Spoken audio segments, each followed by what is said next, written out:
Magandang araw po sa inyong lahat mga kababayan at welcome back dito po sa PNR at ito nga mga karibin natin Bobong Abogado, nako, Cristina Conte, nahuli ni BP Sara, iyak sila.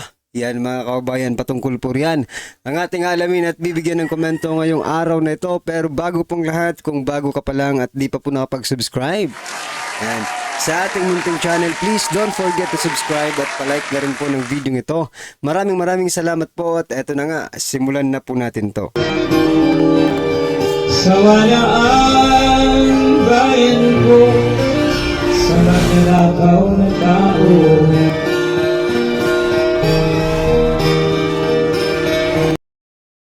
So yan mga kababayan, bago po natin muling i-play ang video ito na kung saan, nako, pati si Nora Honor, nako, ay may nagsalita na mga kababayan. Okay? Pero bago natin yan i-play mga kababayan, eto, pasadahan po muna natin yung mga nagte-trending na mga balita sa mundo ng social media. Unahin na po natin itong sinasabi kong Bobong Abogado, no? Sabi po yan ni Vice President Sara Duterte, bobo po yung abogado nila. Eto po mga kababayan ang statement. Orang pahayag ni Vice President Sara Duterte. You have to prove, sabi niya kay kay Cristina Conte. You have to prove that there were 3,000 victims. So how can you prove systematic killings or systematic killing of 30,000 victims if you do not have the names? So where is the system there of killing? Saan daw yung sistema ng killing of thousands? Sabi pa po ni Vice President Sara Duterte, sorry bobo yung abogado nila. Bobo talaga yung abogado nila.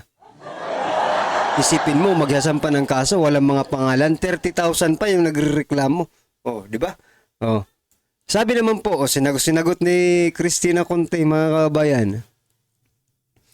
Kung ganoon, di inaanyayahan ko si Vice President Sara na dumulog at humarap sa ICC mismo at sabihin niya ang ganyang argumento. Tingnan natin pakikinggan siya. Nandun na nga si Vice President Sara Duterte, di ba? At saka, isipin mo naman, di ba? Attorney Cristina Conte, 30,000 yan.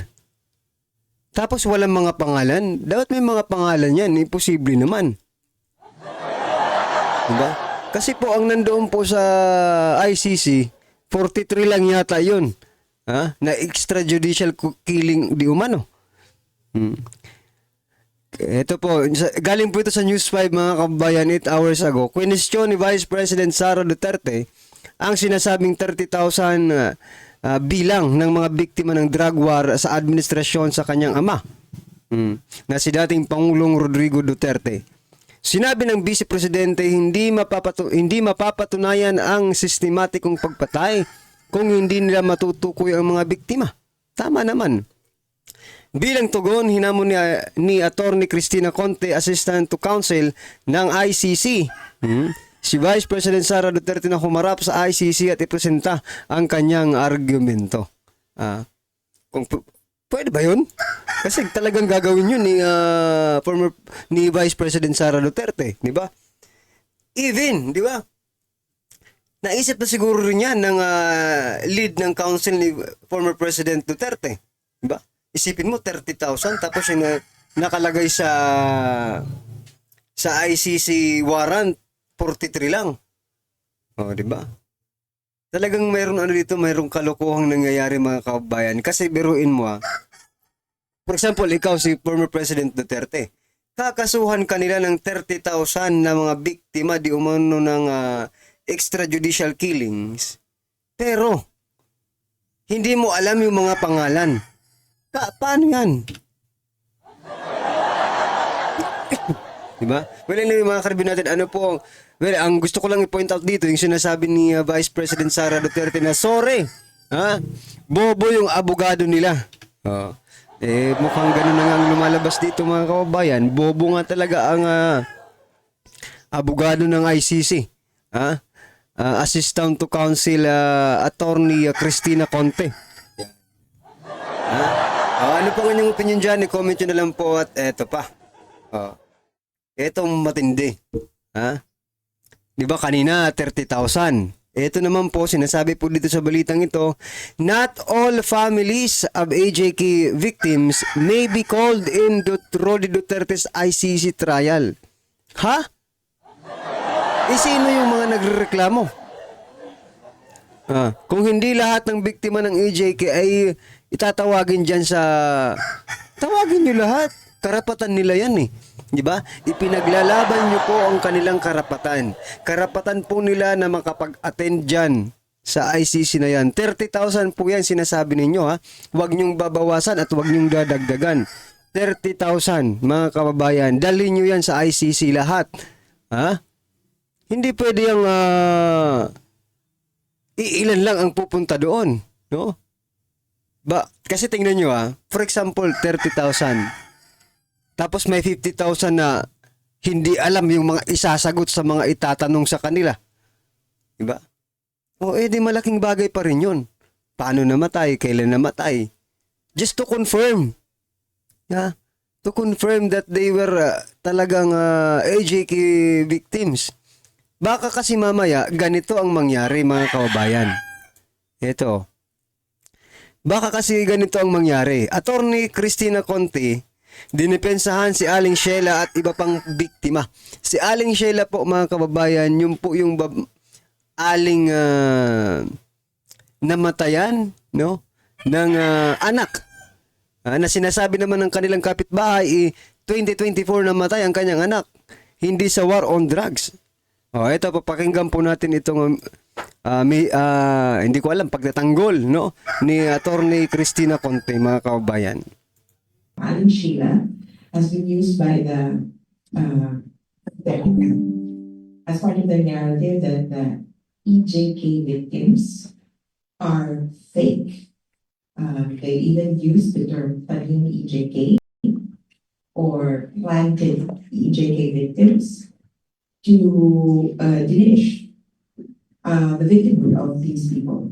Alan Sheila was in one of our activities holding the photo of her son. That son had been killed last year actually in a vigilante killing, but it was during Marcos's time. People were trolling her on social media. They were saying that Aling Sheila is a planted BJK victim. Aling Sheila actually lost 2 of her sons. Generally, in the war against criminality. Ito na lang, huwag na natin tapusin yung sinasabi mo, Attorney Cristina Conte, no? Huling-huli na nga eh. Di ba? Kung ngayon sinasabi mo, dalawa yung anak, bakit yung dala niyang picture, yung anak niyang namatay noong 2024? Sige nga, paki-explain. Huli na kayo sa pagtatanim ng mga biktima, di ba? Huling-huli na kayo sa pagtatanim ng kung anumang tinatanim ninyo. Dinidepensahan nyo pa rin. Magsisinungaling ba yung mga kapitbahay ni Aling Sheila? See that?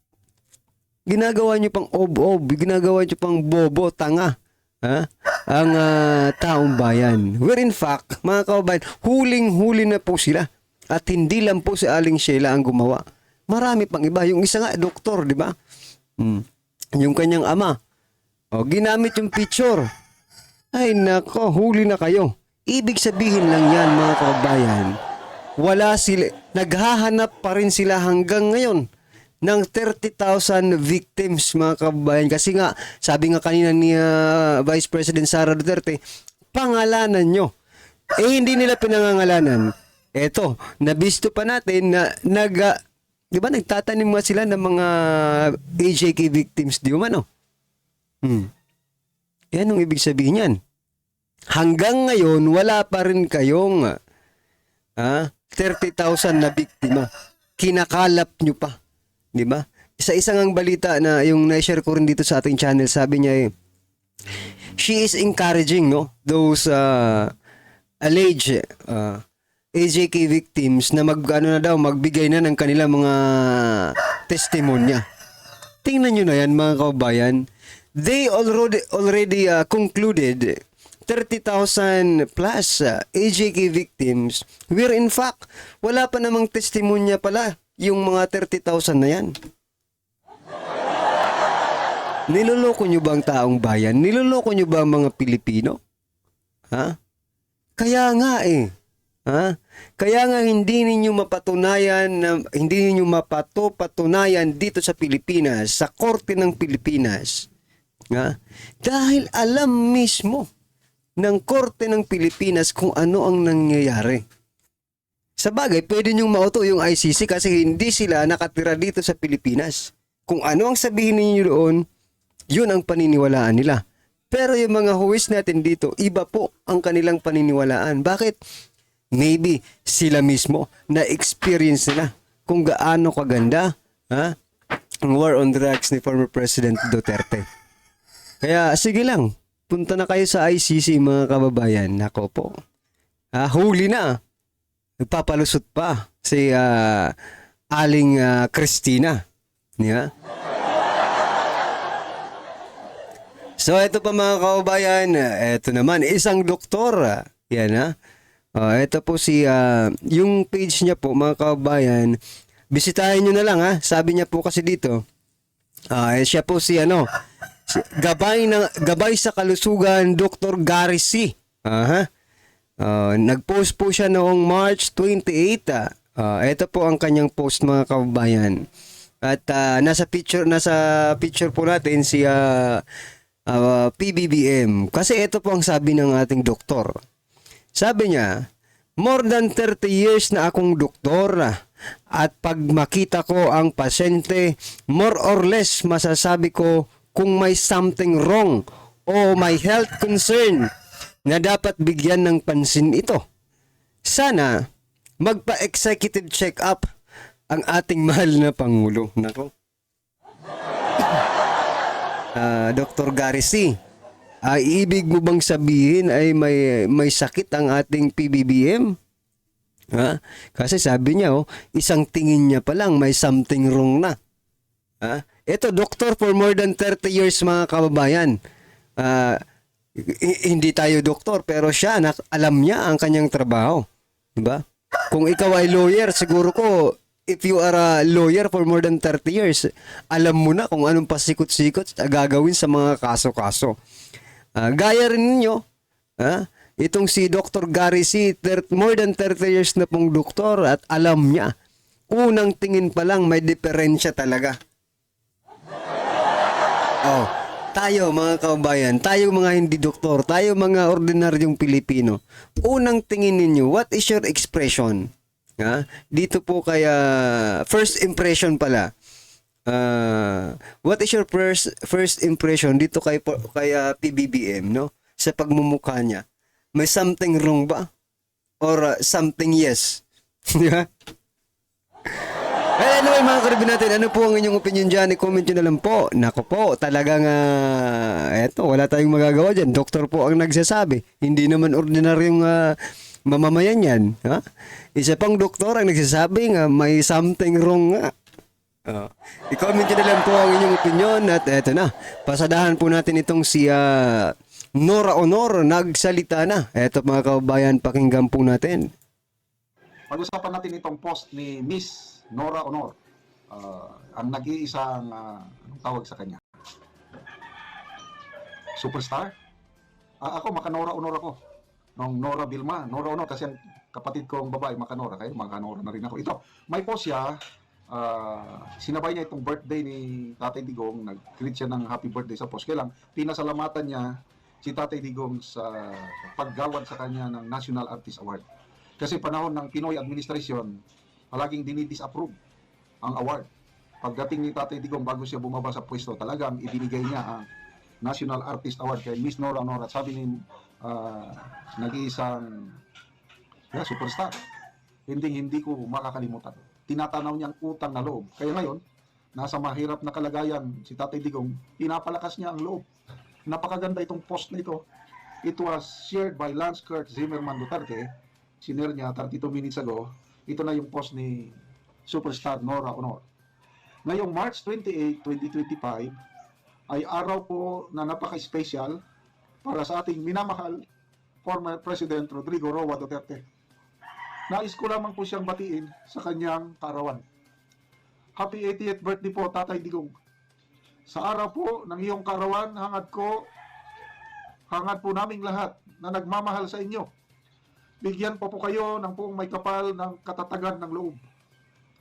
Maging malakas pa po ang inyong katawan at maging isipan upang malagpasan po ang anumang pagsubok na nangyari po sa inyo dyan sa Netherlands. Isa po ako sa milyong kababayan po natin ang nananalangin sa inyong agarang pagbabalik dito sa ating bayan.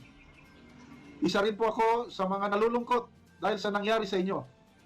Gayunpaman, alam ko po na ito ay inyong malalagpasan dahil malinaw naman po sa aming lahat ang inyong mga nagawa at pagmamalasakit para lamang sa ating bayan. Umaasa po kaming lahat na makakapiling ka namin dito sa bayan mong minamahal na sobra. At maraming salamat din po, Tatay Digong, dahil ikaw lamang po ang nag-iisang presidente na kumilala sa aking mga nagawa at naiambag sa ating sining. Sa huling sandali po ng iyong termino, ito ay pinagkaloob mo sa akin ang National Artist Award. Dalawang kamay po ako tinanggap sa palasyo ng Malacanang. At nang makita po ako ni Senator Bongo, ay nilapitan po niya ako agad at pinaupo.